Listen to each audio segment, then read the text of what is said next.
Salut, aujourd'hui on vous emmène visiter un bus qui vient d'être validé par la SAQ. Donc c'est le moment d'aller voir la bête. C'est parti. Donc, comme vous pouvez le voir, c'est un flat nose, donc c'est-à-dire qu'il a le nez plat. Et ce ne sera pas le même que le modèle que le nôtre. Donc là on a le poste du conducteur qui est assez propre. Leur bus a environ 10 ans je crois. Il a été bien entretenu visiblement. Juste derrière, vous avez ce morceau-là qui a été conservé du bus original pour pouvoir installer des sièges avec ceinture seulement ventrale. Si on fait ça, on n'a pas besoin d'avoir une ceinture 3 points. C'est bon à savoir, et si vous voulez avoir ce système de siège-là, vous devez garder ça aussi de l'autre côté. Vous ne pourrez pas installer un siège copilote comme on voulait le faire ici. Les fabricants refusent de le faire, donc l'idéal c'est de garder ce morceau là ici aussi et d'avoir une banquette de ce côté là. Ça peut être plus facile quand on conduit d'avoir son copilote de ce côté là pour pouvoir communiquer plus facilement. Là ils ont fait une banquette avec des rangements en dessous. À l'arrière on va avoir la table à manger, la cuisine qui se divise en deux morceaux, donc on a le morceau avec l'eau et de l'autre côté on a la gazinière au propane. Et en fait, on a appris qu'on n'avait pas besoin d'avoir nécessairement un four au propane, mais qu'on pouvait avoir un petit four électrique pour convenir aux besoins et à la réglementation de la SAQ. Bon, vous pouvez voir qu'il n'est pas fini à 100%, mais il a tout ce qu'il faut pour avoir l'immatriculation VR, c'est-à-dire véhicule récréatif. Ils ont dû installer des toilettes avec un système de réservoir en dessous du bus. Au début, ils avaient un système, comme on pensait, indépendant, mais finalement, ils ont dû installer ça pour pouvoir avoir la validation. Juste à côté des toilettes, on a la douche. Ici, c'est le chauffe-eau qui donne sur l'extérieur, donc on aura a priori le même type de chauffe-eau, et on voit une petite douche extérieure. Ici, on a le frigo qui fonctionne au propane. Ça implique d'avoir deux trous dans la carrosserie, un dans le toit et un sur le côté du bus. Dans notre cas, on aura un frigo électrique, donc on n'aura pas de trou à faire. C'est toujours ça de gagner. On a ensuite une petite penderie et des rangements qui sont posés sur la roue du bus.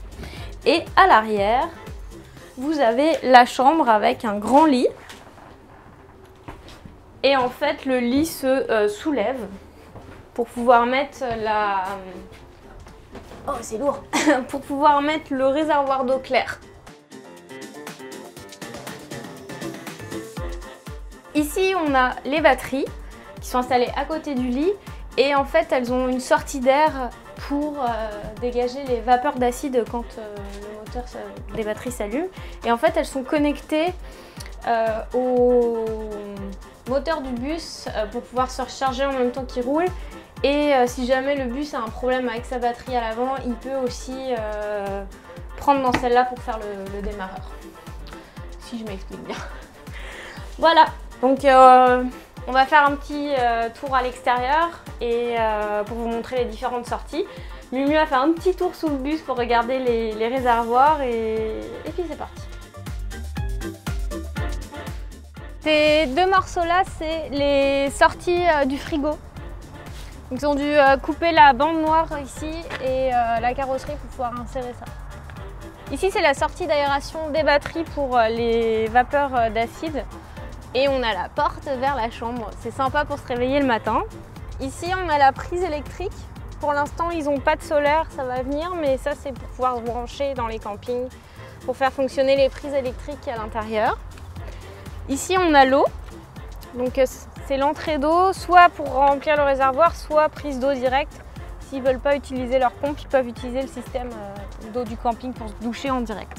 En dessous, il a installé un système pour pouvoir vider le réservoir d'eau propre pour éviter que ça gèle l'hiver. Ici, on a la sortie du chauffe-eau qui doit être installée par un professionnel. On n'a pas le choix avec la SAQ. Et c'est pareil, ils ont dû couper les morceaux de la bande noire. Là, ils se sont ajoutés un petit plaisir supplémentaire, c'est-à-dire d'avoir une douche à l'extérieur. Ça peut être chouette. Et puis ici, on a la sortie d'eau noire et en dessous, la sortie d'eau grise. Juste au-dessus, il y a l'aération de l'eau grise qui permet d'avoir un bon écoulement de l'eau et d'éviter que ça stagne et que ça sente mauvais. C'est fini pour la visite aujourd'hui. Si vous avez aimé cette vidéo, abonnez-vous à la chaîne. Et si vous voulez en savoir plus sur la conversion des bus scolaires au Québec, eh bien abonnez-vous à notre liste email parce qu'on va partager toutes nos astuces dedans, vous avertir quand il y a une nouvelle vidéo ou un nouvel article détaillé. D'ici là, abonne-toi, partage et voyage!